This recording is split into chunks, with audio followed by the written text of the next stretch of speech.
Who are the Dallas Cowboys? Daniel Jeremiah of the NFL Network just saw him with his own two eyes. We talk about America's team on DJ Football Now.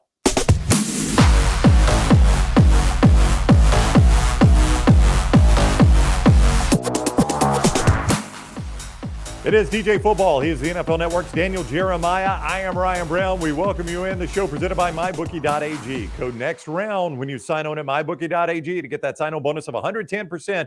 Your initial deposit goes in. They give you free money with a 110% deposit match right now at MyBookie.ag when you use code next round. DJ, you just saw the Cowboys on Monday Night Football play the Chargers with your own two eyes. Kind of a wild game. That's what you get every week with the Chargers, right? Is a wild game. No question.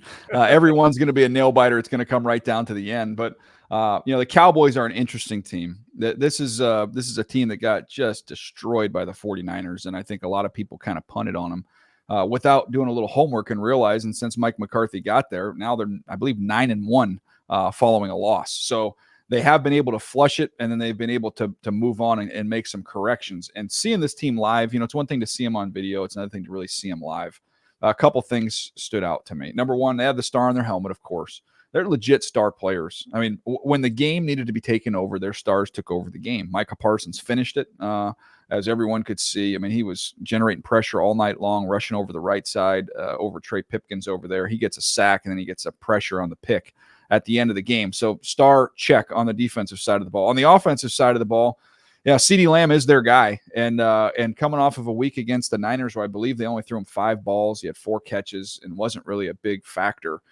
They made him the centerpiece. He gets 7 catches, goes over 100 yards. Every time there was a big third down, he was the guy. So he delivered. And then Dak, coming off of a really poor performance and turned the ball over, he gets sacked 5 times. I mean, that's obviously not ideal, but man, he might have got out of 5 others, Ryan, and extending plays, making things happen. And even on the GPS numbers, when you look at the analytics, he got up to, I believe, over 18 miles per hour in this game, which he hasn't done anything close to that, recently. So he looked like he was a little bit fresher, a little more assertive and urgent, using his legs to make some plays. So they're not a perfect team. They're a flawed team. They need to run the ball better. I don't think Pollard is an every down guy that they think he is. I think he's more of a sprinkle him in, more of a compliment than a substitute. But they've got some time to figure those things out. I think this is still one of the, top 4 or 5 teams in the NFC. And to me, I came away from that game thinking, okay, they're going to be fine. One thing you didn't really address there, other than the fact that they gave up 5 sacks, is that offensive line. Yeah. And they've used, as memory serves, some pretty high draft picks on offensive line over the years. So it's not like something they haven't paid attention to. And it was probably one of the better offensive lines in the NFL 2-3 years ago. As you watch them in person, what do you see up front for them? Well, inconsistent. Tyron Smith has been around forever, so you've got him at left tackle, a decade plus. You've got Zach Martin, who's still playing at a very high level at right guard. So you've got those 2 guys that have been kind of their pillars. And then after that, Terrence Steele has been a little up and down at right tackle. He was kind of the same thing in this ball game. Biotish is just an average center. Tyler Smith has got a chance to be a star. He's a really, really good player at guard. So, it's not individually they're fine. I think collectively there's times where maybe some of the communication isn't great and they're not running the ball super well. They haven't found their identity. But again, I think it's a bigger back. They just have to use a bigger back and then use, Pollard as that explosive changeup. I think that's when he's absolutely at his best. So they haven't figured all that out yet. It's not a perfect roster by any stretch. But I think the defense is as good as there is. I know I'm going to give them just kind of the hiccup there against the 49ers, but they roll, 8 guys through there. They keep them fresh. And Odigizua, interior defensive lineman, is really, really good. DeMarcus Lawrence is playing really well. I thought the Van Der Esch injury was going to kill him because they don't have a lot of depth at linebacker. And they just got smaller and faster is what they did. And they were able to kind of eat up and cover up some of these screens and then shoot gaps and make plays. So defensively, they're really good. Offensively, that line is a concern, but they can do just enough. It's funny you mentioned the Van Der Esch injury. Few teams really have absorbed 2 bigger injuries than Van Der Esch and Diggs. Yeah. I mean, to have to play through at times this year, both of those injuries at the same time, that's asking a lot. I mean, that's 2 really, really good players for them. Yeah, and there's been others as well. I think they've had 5 ACL Yeah. injuries for their team this year. So they've been hit with some injuries. Now the good news is when you look at it in terms of, keep Micah Parsons healthy at all costs, because that is the true difference maker on that side of the ball. And then CeeDee Lamb, who to me is a pure number one, and I feel like there's games and times where they don't treat him as such. Like he should leave every game with double-digit targets. And even in this one, they targeted him 7 times. He had 7 catches. 0 were contested. I mean, there wasn't anybody even close enough to contest him. That's how open he was getting. I watch Keenan Allen each and every week, and what he does, I see a lot of similarities with how CeeDee Lamb can play. And Keenan Allen's been force-fed the ball, pretty much throughout his career. To me, I don't understand why they don't use him more in that way. But I think this is similar to some of these other teams we've seen this year, Ryan, where the defense is going to be able to carry this offense along as they're trying to figure some things out. But they're positioned fine right where they are.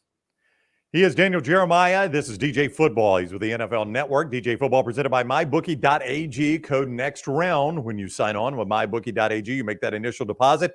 They match at 110%. You can bet anything, anytime, anywhere with MyBookie.ag. Use code next round for that deposit sign-on bonus of 110%. Code next round at MyBookie.ag. Also, Lance'sLock.com. Looking for games to play there at MyBookie.ag. Lance Taylor has been on fire in football. His record really, really good right now, and you can get those picks at Lance'sLock.com. They got daily packages, weekly packages, monthly packages, season-long, starting under $100. Lance'sLock.com. Lance'sLock.com to get your picks and play those at MyBookie.ag, code next round. I guess one thing that would concern you about this Dallas team is the pretty big swings they've had this year. I mean, they went from dominating the 2 New York teams in the first 2 weeks to losing at Arizona. Now, Arizona's played a lot closer games than I think a lot of people anticipated, to, as you mentioned, getting blown out by the 49ers on Sunday Night Football, to beating a good Chargers team. I mean, they've given you a little bit of everything. Do those massive swings start to worry you a little bit, though? Yeah, they wallop the Patriots as well. Oh, yeah. In that mix. So, yeah, I mean, look, I just think in the way the game is right now, especially with very few teams participating in the preseason, that you're going to see take a little while to kind of settle into who you are.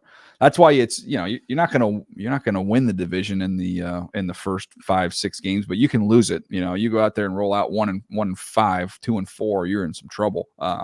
So they've been able to kind of weather these kind of ups and downs, but I just look at them long term and I go, okay, defensive front as good as it gets. The quarterback, as he played and made plays, extended plays, protected the football. That's a winning formula for them if they can duplicate that. Now, look, do I think that there's matchups? You get into the postseason with San Francisco again, they don't match up. That is a terrible matchup for them. They've knocked them out of the playoffs each of the last 2 years. Probably a team you'd prefer somebody else to knock off before you have to deal with them. But no, I still think they play the Eagles tough, and I think that's going to be that's going to be a division that's still going to be up for grabs here as we come down the second half of the season and into the home stretch. I don't think the Eagles are going to be able to completely run away from them. I think they're going to hang around. It is a fun division. Obviously, in that division, the Giants just went to Buffalo and should have won the game probably on Sunday night. Washington has that tremendous defense. You mentioned the Eagles. They are the Eagles. They just took their first loss to the New York Jets. So, I mean, it is, as always, a pretty difficult division there in the NFC East. It's interesting. Kellen Moore was seemingly on the fast track calling plays there to being a head coach. He's now with the Chargers, was on the opposite sideline on the Monday night game. From a trained eye, without him calling the plays, as the offense look like the same offense? Has it fallen off a little bit? I mean, what has the offense been like without him calling the plays?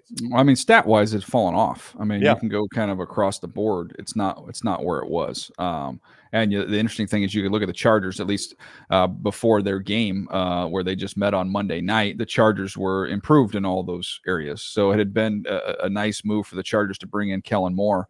But the biggest thing for the Cowboys has been their red zone struggles. And that was something they were much better at last year than they are this year. In that game against the Chargers, Dak using his legs on a key fourth down on a zone read to be able to get a touchdown.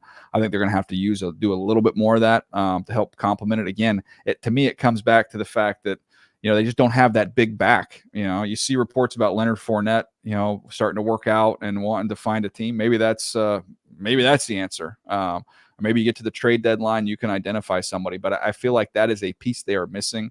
And it's not, look, Zeke Elliott, I thought that was the right move to move on there. I didn't think he had a lot left. But they need a Zeke Elliott type guy. Just a bigger, more physical back is something I think they need. Yeah, you've seen what Zeke Elliott has left in New England. I mean, he is not – that's an awful offense in New England, and he's not helped it any. Might they have the Jonathan Taylor sweepstakes never really materialized because he ended up staying with the Colts. Might they have jumped into that? I mean, like if they had gotten a Jonathan Taylor, it's a different team, right?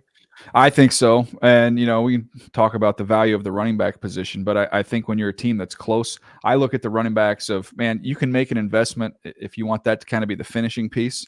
And you want all those carries to matter. I'm not a big fan of expending big resources on a running back on a bad team. You're going to waste all of his good carries, and by the time your team's any good, he's going to be, all the treads are going to be gone. So you're better off just kind of building the team, and then you just kind of insert that running back. At that point in time, if you want to expend a pick, you want to pay him a decent amount of money, I got no problem with it because every single one of those carries is going to be useful and matter, which would justify the investment. And that's where the Cowboys are right now. This is a playoff team. It's been a playoff team. They're trying to take that next step. And I feel, to me, that's a missing piece on this roster right now, is someone to complement Pollard, just a bigger, more punishing, bruising back that can carry that workload. And then Pollard's going to be able to start getting you some pops, give you some of those big plays that he had last year. You just haven't seen that.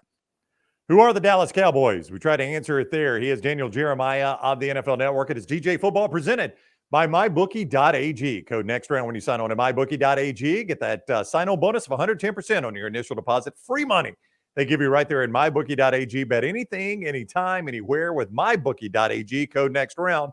MyBookie.ag. Code next round.